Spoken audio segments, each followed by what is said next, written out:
नमस्कार, जय हिंद प्यारे साथियों। मैं पारस सर आप सभी का स्वागत करता हूँ पारस फ्री एजुकेशन में।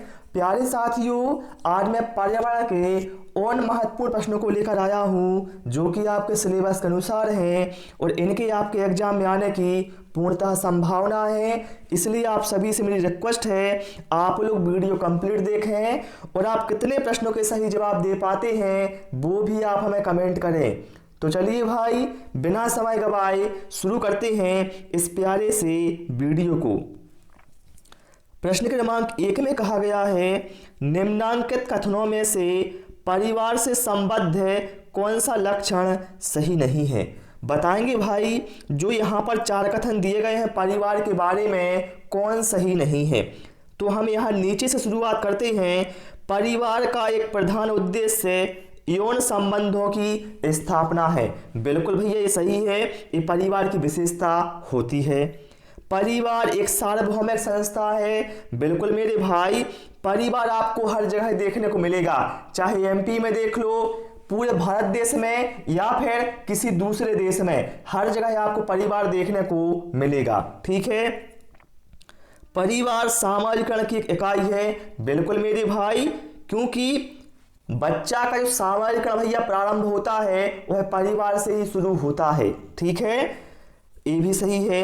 परिवार कुछ लोगों का संग्रह है। तो मेरे भाई, ये जो कथन है ये क्या है, ये परिवार के बारे में सही विशेषता नहीं है कि परिवार कुछ लोगों का संग्रह होता है, क्योंकि हम सभी जानते हैं परिवार में जो सदस्य होते हैं उनमें एक संबंध होता है। ओके, तो यहाँ पर जो ऑप्शन ए है भैया, ये हमारा करेक्ट आंसर हो जाएगा।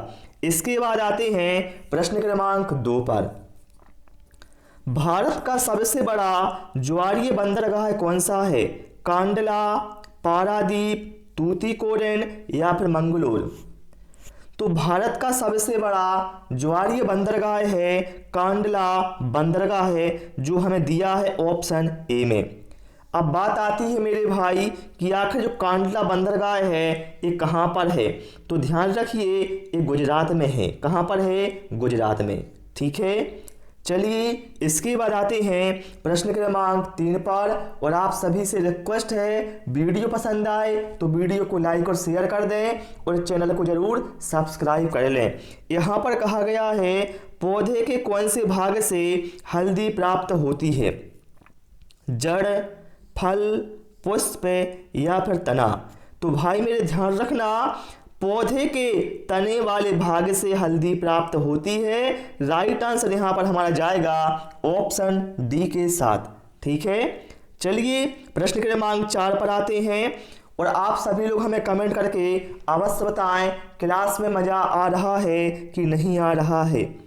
यहाँ पर कहा गया है, भूकंपों के संदर्भ में रिएक्टर स्केल का परिमाण 1 की वृद्धि का क्या अर्थ है।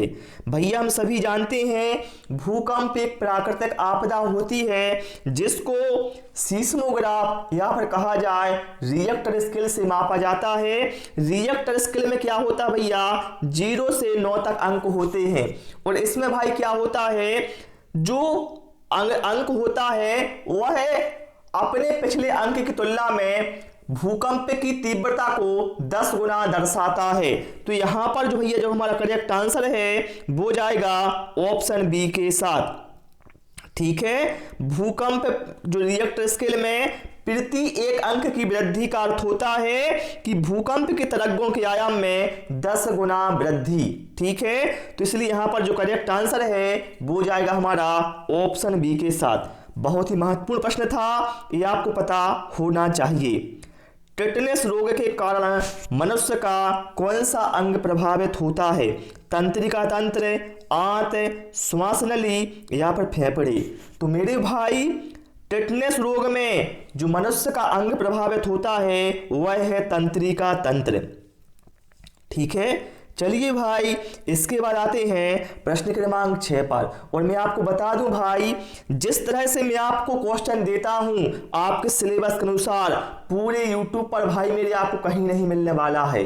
ठीक है, क्वेश्चन तो बहुत सारे लोग लाते हैं लेकिन वो आप देखना सिलेबस के अनुसार भाई मेरे नहीं रहते हैं, ये आप अंदाजा कर देख लेना। केरल में फसल कटने या पकने की खुशी में कौन सा त्योहार मनाया जाता है? बैसाखी, ओणम, बिहू या फिर पोंगल? तो मेरे भाई ध्यान रखना, केरल में फसल कटने की खुशी में मनाया जाता है ओणम त्योहार। राइट आंसर यहाँ पर हमारा ऑप्शन बी के साथ चला जाएगा। ठीक है, ध्यान रखिए, ओणम कहाँ का त्योहार है? केरल का है, जो फसल कटने या फिर पकने की खुशी में मनाया जाता है। प्रश्न क्रमांक 7 पर आते हैं, जो कि आपके अंतरिक्ष विज्ञान से लिया गया क्वेश्चन है।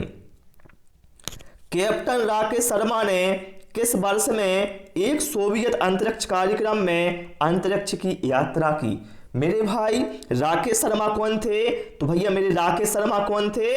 अंतरिक्ष में जाने वाले प्रथम भारतीय थे। ठीक है, प्रथम भारतीय अंतरिक्ष यात्री कौन थे? राकेश शर्मा थे, जो 3 अप्रैल 1984 को अंतरिक्ष में भैया गए थे और वापस कब आए थे?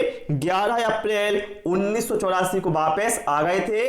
इन्होंने अंतरिक्ष में लगभग 7 दिन 21 घंटे 40 मिनट का समय व्यतीत किया था। ठीक है, तो यहां पर जो हमारा करेक्ट आंसर है वो जाएगा ऑप्शन सी डी के साथ। 3 अप्रैल 1984 को उन्होंने अंतरिक्ष की यात्रा की थी।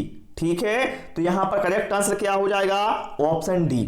ओके, और जब महिलाओं की बात करें कि प्रथम भारतीय महिला अंतरिक्ष यात्री, तो भैया वो थी कल्पना चावला, जो कोलंबिया अंतरिक्ष यान से गई थी। ठीक है, अब आप लोग हमें कमेंट करके बताएं राकेश शर्मा किस अंतरिक्ष यान से अंतरिक्ष में गए थे। प्रश्न क्रमांक 8 पर आते हैं, जो कि आपके खेल से लिया गया क्वेश्चन है। बटरफ्लाई स्ट्रोक शब्द का संबंध है। बताइए भाई मेरे, किस से संबंध होता है बटरफ्लाई स्ट्रोक का?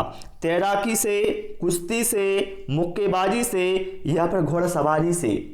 तो भाई मेरे यहाँ पर जो करेक्ट आंसर है वो जाएगा हमारा ऑप्शन ए के साथ। ठीक है, चलिए भाई इसके बाद आते हैं प्रश्न क्रमांक 9 पर। खालिस्तान चट्टानों में खनिज तल या परतों में होते हैं? कायंत्र चट्टानों, आग्नेय या कायंत्रित, आग्नेय या फिर अवसादी? बताएं मेरे भाई, कौन सी चट्टानों में जो खनिज हैं तल या परतों में पाए जाते हैं? तो मेरे भाई वह होती हमारी अवसादी चट्टानें, जो दिया है मैं ऑप्शन डी में, ये हमारे यहाँ पर करेक्ट आंसर हो जाएगा। ठीक है, चलिए भाई प्रश्न क्रमांक 10 पर आते हैं। और जिन साथियों ने इससे पहले की क्लास नहीं देखी है या मॉडल पेपर या प्रैक्टिस सेट लगाना है, तो भैया आपको प्लेलिस्ट में मिल जाएंगे। यहाँ पर कहा गया है वायुमंडल की कौन सी परत है पृथ्वी के महासागरों की सतह के संपर्क में है? समताप मंडल, मध्यमंडल, जलमंडल या फिर क्षोभ मंडल? मेरे भाई प्रश्न समझने का प्रयास करें। यहां पर बोला गया है वायुमंडल की कौन सी परत, बताना है वायुमंडल की वह कौन सी परत है जो महासागरों की सतह के संपर्क में है। तो भैया हम सभी जानते हैं सबसे निचली परत कौन सी होती है? क्षोभ मंडल, है ना? वहीं भैया महासागरों के संपर्क में रहती है। तो यहां पर जो हमारा करेक्ट आंसर है वो चला जाएगा ऑप्शन डी के साथ। ठीक है, ध्यान रखना, जो आंधी, तूफान, वर्षा, ये जो घटनाएं होती है भैया, यह सभी क्षोभ मंडल में ही होती हैं। और ध्यान रखना, समताप मंडल में क्या पाया जाता है? ओजोन परत पाई जाती है, ये भी आपको पता होना चाहिए। ठीक है, चलिए भाई इसके बाद आते हैं प्रश्न क्रमांक 11 पर। शब्द रेगोर खालिस्तान से संबंधित है। बताइए जो रेगोर है भैया, ये किससे संबंधित होता है? डेल्टा जलोढ़ मिट्टी, लेटेराइट मिट्टी, लाल और पीली मिट्टी या फिर काली कपास मिट्टी? तो मेरे भाई रेगोर किसको कहा जाता है? काली कपास मिट्टी, जिसे कहा जाता है ब्लैक कॉटन सॉइल को कहा जाता है। तो इसलिए यहाँ पर जो हमारा करेक्ट आंसर है वो ऑप्शन डी के साथ है चला जाएगा। ओके, चलिए भाई प्रश्न क्रमांक 12 पर आते हैं। और सभी लोग दिल से वीडियो को लाइक कर देंगे और शेयर भी कर देंगे। यहाँ पर कहा गया है कपास की खेती के लिए काली मिट्टी आदर्श है क्योंकि? देखिए आप लोगों ने कई बार पढ़ा होगा कि कपास की खेती के लिए काली मिट्टी सर्वाधिक उपयुक्त होती है। लेकिन भैया ऐसा क्या होता है जो काली मिट्टी में ही होता है कपास के लिए, बताएंगे आप लोग। ऑप्शन है, यह मिट्टी काली होती है, यह पठार क्षेत्रों में पाई जाती है, यह लावा से बनी होती है, या फिर नमी को बरकरार रख सकती है। तो मेरे भाई काली मिट्टी कपास की खेती के लिए सबसे अच्छी मानी जाती है, क्योंकि काली मिट्टी नमी को बरकरार रख सकती है। ओके, चलिए भाई इसके बाद आते हैं प्रश्न क्रमांक 13 पर। निम्नलिखित में से कौन सा राज्य भारत में बॉक्साइट का प्रमुख उत्पादक है, बताएंगे आप। मध्य प्रदेश, राजस्थान, गोवा या फिर ओडिशा। तो भैया बॉक्साइट का प्रमुख उत्पादक कौन सा है, ओडिशा। राइट आंसर यहां पर हमारा किसके साथ जाएगा, ऑप्शन डी के साथ। ठीक है, चलिए भाई प्रश्न क्रमांक 14 पर आते हैं। और सारे ही भाई जो क्वेश्चन हैं बिल्कुल लाजवाब हैं, सिलेक्शन वाले प्रश्न हैं। यहां पर कहा गया है निम्नलिखित में से कौन सा जैव विविधता का मुख्य जगह नहीं है, पूर्वी हिमालय, पूर्वी घाट, भारत म्यांमार या फिर पश्चिमी घाट। तो भैया देखिए जो पश्चिमी घाट भैया, ये तो भैया हम सभी को पता है भारत में यहाँ पर सबसे अधिक जैव विविधता पाई जाती है। भारत म्यांमार वाला भाग है भैया, ये भी हॉट स्पॉट है। और ये क्या है, पूर्वी हिमालय, ये भी क्या है, हॉट स्पॉट है। लेकिन भैया जो पूर्वी घाट है ये मुख्य जगह नहीं है। तो यहाँ पर जो हमारा करेक्ट आंसर है वो जाएगा ऑप्शन बी के साथ। ठीक है, चलिए भाई इसके बाद आते हैं प्रश्न क्रमांक 15 पर। यहां पर कहा गया है वह प्रक्रिया जिसके माध्यम से वनस्पति द्वारा वातावरण में नमी मिलाई जाती है खालिस्तान के रूप में जानी जाती है। संघनन, वाष्प, उत्सर्जन, विकिरण या फिर वर्षण। प्रश्न समझने का प्रयास करें। वनस्पति के द्वारा वातावरण में नमी मिलाई जाती है। वनस्पति में कौन आते हैं भैया, ये हरे पेड़ पौधे ही तो आते हैं। तो भैया पेड़ पौधे बताएंगे किस तरह नमी देते हैं, तो भैया वाष्प उत्सर्जन कहा जाएगा उसे। राइट आंसर किसके साथ जाएगा यहां पर हमारा, ऑप्शन बी के साथ। ठीक है, तो प्यारे साथियों आज इस क्लास में इतना ही। उम्मीद है आपको क्लास पसंद आई होगी।